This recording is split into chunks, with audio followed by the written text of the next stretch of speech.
What's up everybody, and welcome back to another video. Today's going to be another awesome before and after video, and yes, I know I'm probably super bright right now, and that's because the sun's right in my face, and that's because it's only 9 a.m. We had to get up super early this morning in order to film this video to get it up in time for today's video because we're actually leaving for Costa Rica in a couple hours. We're super excited for that. If you guys don't already follow my other channel with my family, please go check that out. It's called the Scholler Family. It'll be linked down below, and you can see what we do in Costa Rica.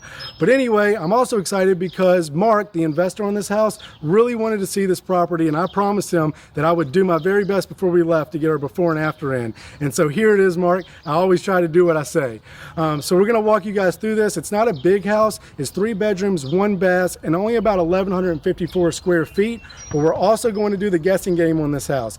If you guys guess what our rehab budget was on this, you guys can win $100. You got to guess closest to the dollar, and the competition expires next Sunday. So start guessing, and I'm going to give you guys a bunch of hints throughout the video on what we spent, and also I'll let you know that we bought it for $41,000 and we sold it for $140,000.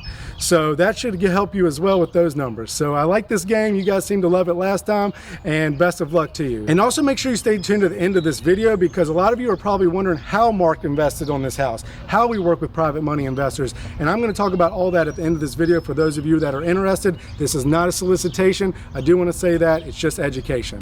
All right, without any further ado, Rhianna's going to take the camera, do a neighborhood check, and then we're going to walk through this thing. Time for a quick neighborhood check. This is a very quiet, nice neighborhood. Look at that cute little girl walking around. And we have not seen a lot of cars. The people seem really nice. We met a few neighbors. They're kind of close together, but there is a school and a park right down there. So we give this neighborhood a 9 out of 10. Thank you, Rhianna, as always, for the awesome neighborhood tour. And now we're going to start with the outside. So the outside didn't need a whole lot, but it does look way better. So one of the first things we did was change out the roof. So go ahead and put that in your budget. It does have a brand new roof on it. I'll try to show it to you there. Don't know if that was high enough or not. Also, we changed out all the windows. That's brand new windows. That is an expensive item, so go ahead and account for that.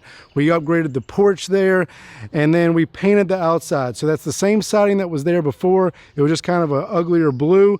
So we did paint the entire outside, and it does have a brand new front door on it, and I think that looks 100 times better. I love when the door is a bold color, not necessarily black, although that does look good, but I like when it's a different color than the rest of the house. Maybe like a light blue or even like a pink sometimes can really make a house stand out. As far as landscaping goes, we didn't do a lot. We just mulched the beds right there, and that's because this was under rehab during the winter months, and we're not going to plant flowers while it's snowing. And now you could argue, well, go ahead and plant them now because it's springtime. Yes, but remember, this house is already sold, so we're just going to go ahead and let the new buyers pick which flowers they want. So that will wrap up the outside, and now we're going to tour the inside. Let's see if anybody's home.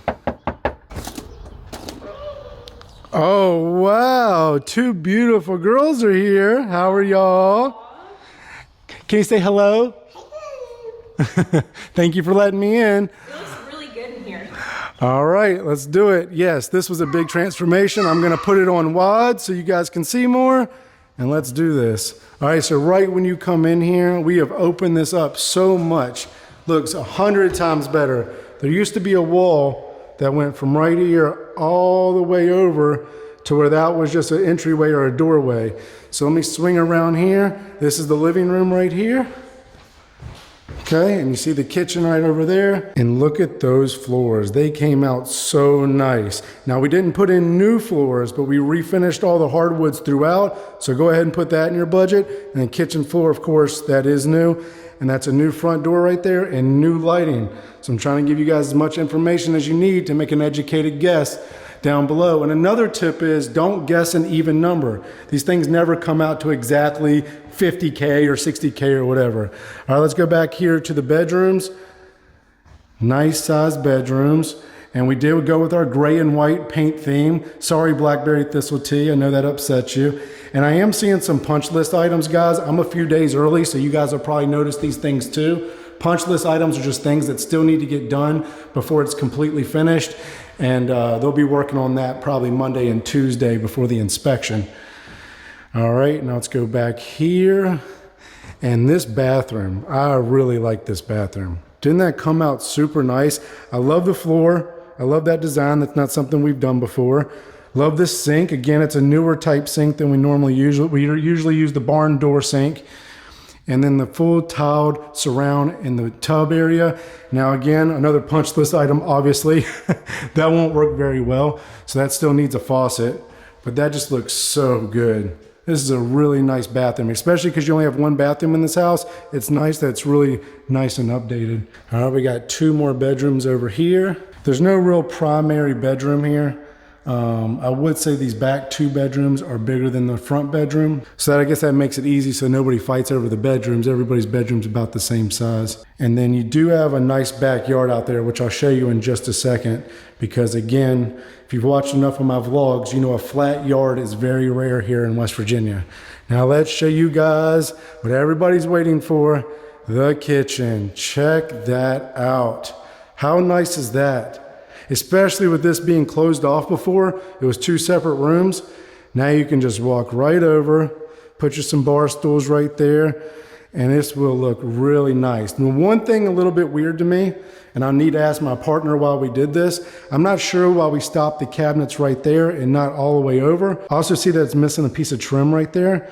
So again, I'm not sure what we're planning to put there. It's not the fridge. The fridge is over here. I'll show it to you in just a second, but there must be some reasoning for it. Real quick, if you're wondering how we get our budgets together and track all our budgets on all these houses up to 20, 25 flips at a time, we use a software called Reevaluator. We've been using it for over 3 years now. There's no better software out there. I promise. We've tried them all, and it's also probably one of the cheapest ones. There's actually a link in the description below for a free 30-day trial to this software. You have to check it out if you're trying to flip, wholesale, raise money. This software does it all. It makes it easy for you. Go check it out. All right, and then we did do the granite throughout. That's really nice. And the white cabinets, I think it really pops. And I like these lights. We've only used these, I believe, 1 time before, and this was on the River House. This was a while back, probably 3 years ago. It was the Canal Avenue house, but I really like that chandelier or whatever you want to call it. It looks really good right there. And the backsplash is really nice as well. Nice tie-in with the white cabinets and the black countertops. New faucet set, new stainless steel sink, and then there's your fridge. Stainless steel appliances, as usual. They're still in style, guys. I don't think they're going anywhere anytime soon. And then back here, it's nice that you have a little laundry room. So this is where your HVAC and your water tank are as well, but it is nice to have this separated from the rest of the house. Now, I did want to show you guys this backyard.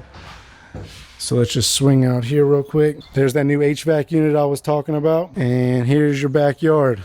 Not bad, not bad. And there's the back of the house. All right, make your guesses, and at the end of this video, I'm going to educate you guys on how we work with private money investors to fund our houses.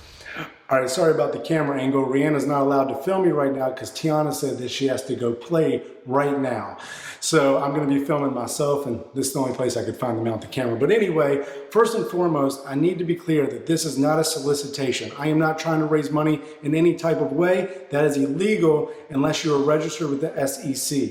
So I'm just going to explain to you guys how we work with investors for those of you that are interested. So this is for educational purposes only.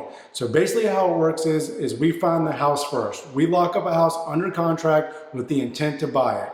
And then what we do is we mail that house and the numbers, the rehab budget, the purchase price, and the resale value out to our investors. And then the investors that are interested typically reply. Sometimes we just sing a single house to a single investor because we already know what's in their wheelhouse. We work with about the same 10 to 15 investors all the time, so we know exactly what they're looking for, and we also know their funding capabilities.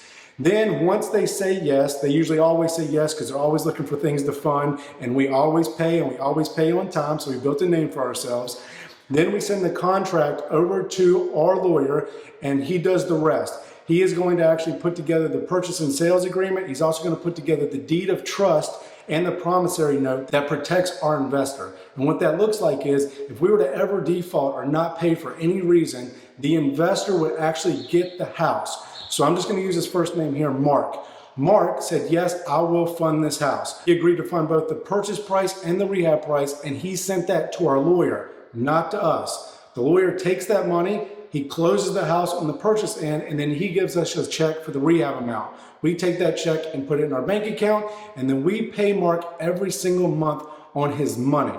Now, let's say we stop paying for any reason at all. Mark could actually foreclose on this property. He would be the first in line to get this house, and he could actually get the house back. That's still not great, right? Because Mark actually lives in another state.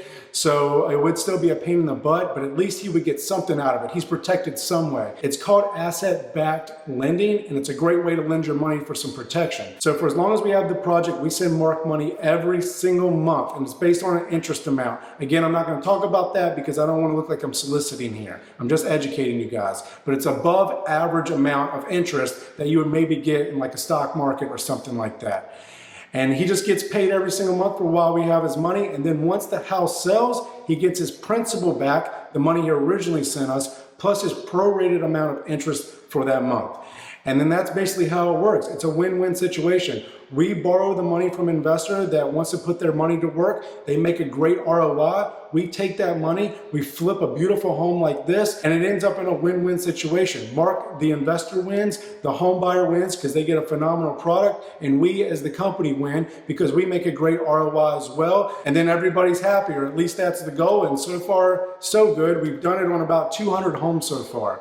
So that's how we work with private money investors. If you guys want to know how to find private money investors, that's a little bit more into detail there. And you guys probably want to join my Discord group, More Than Money. Rhianna and I and our partners go live on there twice a month talking about all things money. And I think either next month or the month after, we're going to do a full how to raise private money Discord. It's going to be about an hour long, and the best part about that is Rhianna and I are actually private money investors ourselves, so we know exactly what to tell you guys to say to other people to try to raise this money, because we know as private money investors what we want to hear, and we will tell you guys what to say. So that's pretty much it. That's how we work with investors to flip these awesome homes.